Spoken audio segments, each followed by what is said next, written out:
भारत की पहचान सिर्फ ताजमहल या बॉलीवुड से नहीं है। इसकी असली दौलत तो इसके जंगलों, पहाड़ों और नदियों में छिपी है। आज हम इसी खजाने की बात करेंगे और ये समझने की कोशिश करेंगे कि इसे बचाने के लिए जो सिस्टम बनाया गया है वो आखिर काम कैसे करता है। हमारे पास कुछ सरकारी रिपोर्ट्स हैं, रिसर्च पेपर्स हैं और ज़मीनी विश्लेषण भी हैं जो इस कहानी के अलग अलग पहलुओं को सामने रखते हैं। और ये कहानी बहुत दिलचस्प है क्योंकि इसमें विज्ञान है, कानून है, जमीनी चुनौतियां हैं और एक बड़ी राष्ट्रीय रणनीति भी है। हमारा मकसद सिर्फ यह बताना नहीं है कि क्या हो रहा है, बल्कि ये समझना है कि क्यों हो रहा है। हम यह देखेंगे कि भारत को दुनिया के सबसे जरूरी संरक्षण स्थलों में से एक क्यों माना जाता है और इस जिम्मेदारी को निभाने के लिए क्या कदम उठाए जा रहे हैं। तो चलिए सबसे पहले इसी सवाल से शुरू करते हैं, क्यों भारत इतना खास क्यों है। मैंने स्रोतों में बार बार एक शब्द देखा, बायोडाइवर्सिटी हॉटस्पॉट।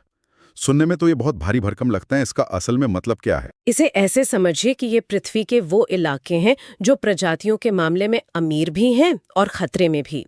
किसी भी जगह को हॉटस्पॉट का दर्जा मिलने के लिए दो बहुत सख्त शर्तें हैं। अच्छा जी, पहली, वहां कम से कम 1500 ऐसी पौधों की प्रजातियां होनी चाहिए जो दुनिया में और कहीं नहीं मिलती। इसे एंडेमिज्म कहते हैं, मतलब वो वहीं की स्थानीय है। अच्छा, तो ये प्रजातियों का एक ऐसा खजाना है जो सिर्फ वहीं मिलेगा। और दूसरी शर्त थोड़ी चिंताजनक है।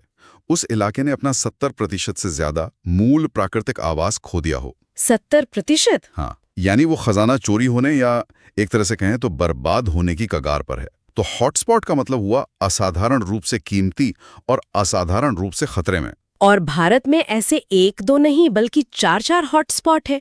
ये तो वाकई हैरान करने वाली बात है। पहला तो जाहिर है हिमालय। हाँ, हिमालय सिर्फ बर्फीले पहाड़ों का नाम नहीं है, ये एक जीता जागता इकोसिस्टम है। यहाँ एक सींग वाले गैंडे से लेकर जंगली एशियाई जल भैंस जैसी 163 लुप्तप्राय प्रजातियां रहती हैं। और ये सिर्फ जानवर नहीं है, ये उस इकोसिस्टम के बहुत महत्वपूर्ण हिस्से हैं। दूसरा हॉटस्पॉट है इंडो बर्मा क्षेत्र, जिसमें हमारा उत्तर पूर्वी भारत आता है। यहाँ मुझे एक बात बहुत दिलचस्प लगी।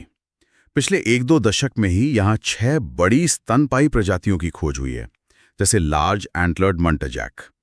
इसका मतलब तो ये हुआ कि हम अभी तक पूरी तरह जानते भी नहीं कि हमारे जंगलों में क्या क्या छिपा है। बिल्कुल, ये दिखाता है कि ये जंगल कितने घने और अनछुए हैं।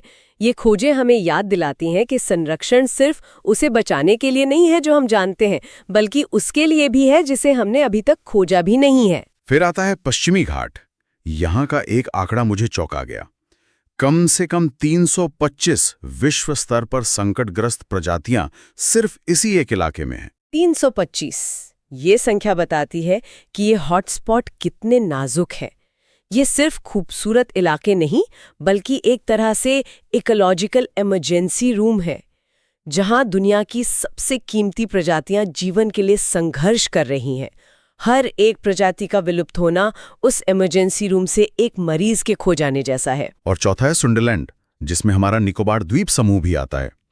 इसे तो यूएन ने वर्ल्ड बायोस्फीयर रिजर्व का दर्जा दिया है। यहाँ पौधों की 25,000 प्रजातियां हैं और उनमें से 15,000 सिर्फ वहीं मिलती हैं। ये तो कल्पना से भी परे हैं। तो ये चारों हॉटस्पॉट मिलकर भारत को संरक्षण की दुनिया में एक सुपर पावर बनाते हैं। लेकिन इसके साथ एक भारी जिम्मेदारी भी आती है। अब सवाल यह है कि जिम्मेदारी को निभाया कैसे जा रहा है। तो ये तो हुई क्यों की बात, अब आते हैं कैसे पर। इतने विशाल और विविध देश में संरक्षण को लागू कैसे किया जाता है? मुझे लगता है इसकी शुरुआत कानून से होती होगी। हमारे स्रोतों में वन्यजीव संरक्षण अधिनियम 1972 का बार बार जिक्र है। हाँ, ये कानून भारतीय वन्यजीव संरक्षण की रीढ़ की हड्डी है। 1972 से पहले शिकार और वन्यजीव व्यापार को लेकर नियम बहुत ढीले ढाले थे। इस कानून ने पहली बार एक राष्ट्रीय ढांचा तैयार किया, पर इसकी सबसे अनोखी और शक्तिशाली चीज है इसकी अनुसूचियां या शेड्यूल्स। ये सिर्फ लिस्ट नहीं है, ये सुरक्षा के अलग अलग स्तर हैं। जैसे अनुसूची आय, जिसमें बाघ और एशियाई शेर जैसे जानवर हैं, इन्हें तो लगभग वीआईपी सुरक्षा मिली हुई है। बिल्कुल, इन्हें मारना या इनका व्यापार करना भारत के सबसे गंभीर अपराधों में से एक है, जिसमें कड़ी सजा और भारी जुर्माना है। अनुसूची 2 में भी किंग कोबरा जैसे जानवरों को उच्च सुरक्षा दी गई है। लेकिन यहाँ एक पेच है जो बहुतों को नहीं पता। कौन सा पेज? अनुसूची 5। इस लिस्ट में उन जानवरों को रखा गया है जिन्हें वर्मिन यानी पीड़क जंतु घोषित किया जा सकता है और फिर उन्हें मारना कानूनी हो जाता है। एक मिनट, मतलब कानून खुद कुछ जानवरों को मारने की इजाजत देता है? ये तो संरक्षण के विचार के बिल्कुल उल्टा लगता है। ऐसा क्यों है? ये एक बहुत ही व्यवहारिक पहलू है जो मानव वन्यजीव संघर्ष से जुड़ा है। जब कौवे, फ्रूट बैट या चूहे जैसी प्रजातियां फसलों को बड़े पैमाने पर नुकसान पहुंचाती हैं या बीमारियां फैलाती हैं, तो राज्य सरकारें उन्हें सीमित समय के लिए वर्मिन घोषित करने का अनुरोध कर सकती हैं। ये दिखाता है कि कानून सिर्फ आदर्शवादी नहीं है, बल्कि वो जमीनी हकीकत जैसे किसानों की समस्याओं को भी ध्यान में रखता है।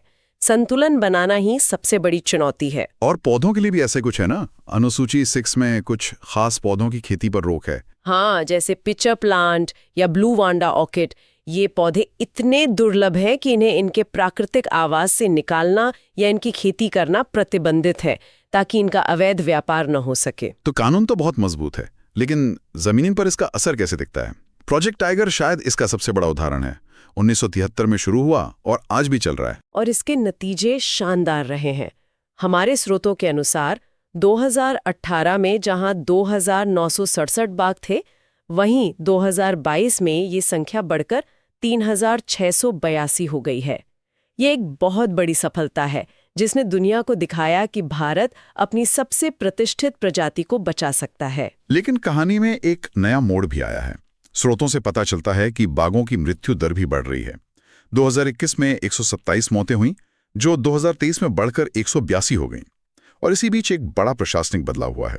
प्रोजेक्ट टाइगर और प्रोजेक्ट एलिफेंट का विलय कर दिया गया है। हाँ, और इस विलय ने संरक्षणवादियों के बीच एक बड़ी बहस छेड़ दी है। एक तरफ सरकार का तर्क है कि इससे प्रशासनिक काम आसान होगा और फंड्स का बेहतर इस्तेमाल होगा, लेकिन दूसरी तरफ कई विशेषज्ञों को डर है कि हाथियों के संरक्षण पर ध्यान कम हो जाएगा, क्योंकि बाघ हमेशा ज्यादा सुर्खियां बटोरता है। ये एक वाजिब चिंता लगती है, खासकर तब जब हम ये देखते हैं कि इन प्रोजेक्ट्स के संयुक्त बजट में भी पिछले कुछ सालों में कटौती हुई है और 2017 के बाद से हाथियों की गिनती के नए आंकड़े भी जारी नहीं हुए हैं। तो एक तरह से हम अंधेरे में तीर चला रहे हैं। ये विलय एक बहुत बड़ा सवाल खड़ा करता है। क्या ये संसाधनों का बेहतर इस्तेमाल करने की कोशिश है या फिर ये फ्लैगशिप प्रजातियों के संरक्षण को कमजोर करने का पहला कदम है? हमारे स्रोतों में संरक्षणवादी इसी बात को लेकर बटे हुए हैं। प्रोजेक्ट टाइगर और एलिफेंट तो खास तौर पर बड़े जानवरों पर केंद्रित है, लेकिन संरक्षण की कहानी सिर्फ करिश्माई प्रजातियों तक सीमित नहीं है। इकोसिस्टम का असली आधार तो हमारी नदियां, झीलें और दलदली जमीनें हैं, और यहीं पर रामसर साइट्स की भूमिका बहुत अहम हो जाती है। बिल्कुल, रामसर साइट्स अंतर्राष्ट्रीय महत्व की आर्द्र भूमियां यानी वेटलैंड्स हैं। भारत में दिसंबर 2025 तक 96 साइट्स थीं, और ये सिर्फ नाम नहीं है, हर एक की अपनी कहानी है। एक तरफ पश्चिम बंगाल का सुंदरबन है जो 4000 वर्ग किलोमीटर से भी बड़ा है, इतना बड़ा कि कई शहर समा जाएं। और दूसरी तरफ हिमाचल की नन्ही सी रेणुका झील है जो मुश्किल से 0.2 वर्ग किलोमीटर की है, शायद एक छोटे से पार्क जितनी बड़ी। ये अंतर दिखाता है कि संरक्षण के लिए हर आकार का इकोसिस्टम मायने रखता है, चाहे वो विशाल डेल्टा हो या एक छोटी सी पहाड़ी झील। और कुछ साइट्स तो अपनी बनावट में ही अनोखी हैं, जैसे महाराष्ट्र की लोनार झील जो हजारों साल पहले एक उल्का पिंड के टकराने से बनी थी, या फिर मणिपुर की लोकटक झील जिस पर दुनिया का एकमात्र तैरता हुआ नेशनल पार्क कीबुल लामजाओ है। ये जगह सिर्फ बायोडायवर्सिटी ही नहीं बल्कि भारत की भूवैज्ञानिक विरासत का भी प्रतीक है। तो ये सभी प्रयास, कानून, प्रोजेक्ट्स, रामसर साइट्स, ये सब मिलकर एक बड़ी तस्वीर बनाते हैं। क्या इन सबको एक साथ जोड़ने वाली कोई राष्ट्रीय रणनीति भी है? हाँ, बिल्कुल है। इसे जलवायु परिवर्तन पर राष्ट्रीय कार्य योजना या NAPC कहते हैं। 2008 में लॉन्च हुई इस योजना के तहत 8 अलग-अलग मिशन हैं। 8 मिशन तो काफी बड़ा दायरा है, लेकिन क्या जंगल और हिमालय के लिए अलग से मिशन बनाना यह नहीं दिखाता कि सरकार भी मानती है कि ये 2 इकोसिस्टम सबसे ज्यादा खतरे में और सबसे ज्यादा महत्वपूर्ण हैं? आपका सवाल बिल्कुल सही जगह पर है। NAPC के 2 मिशन सीधे हमारी आज की चर्चा से जुड़ते हैं। पहला है national mission for a green India. इसका लक्ष्य सिर्फ पेड़ लगाना नहीं है, बल्कि खराब हो चुके जंगलों को फिर से जिंदा करना और वन क्षेत्र को बढ़ाना है। यहीं पर शायद वो वैज्ञानिक सिद्धांत काम आता है जिसके बारे में हमारे नोट्स में लिखा है, पारिस्थितिक अनुक्रमण या इकोलॉजिकल सक्सेशन। आपने बिल्कुल सही पकड़ा। ग्रीन इंडिया मिशन असल में प्रकृति की इकोलॉजिकल सक्सेशन की प्रक्रिया को तेज करने जैसा है। ये एक आकर्षक प्रक्रिया है जो बताती है कि कैसे एक बंजर जमीन पर धीरे धीरे जीवन लौटता है। पहले घास और छोटी झाड़ियां आती हैं जो मिट्टी बनाती हैं, फिर बड़े पेड़ आते हैं और धीरे धीरे एक जंगल खड़ा हो जाता है।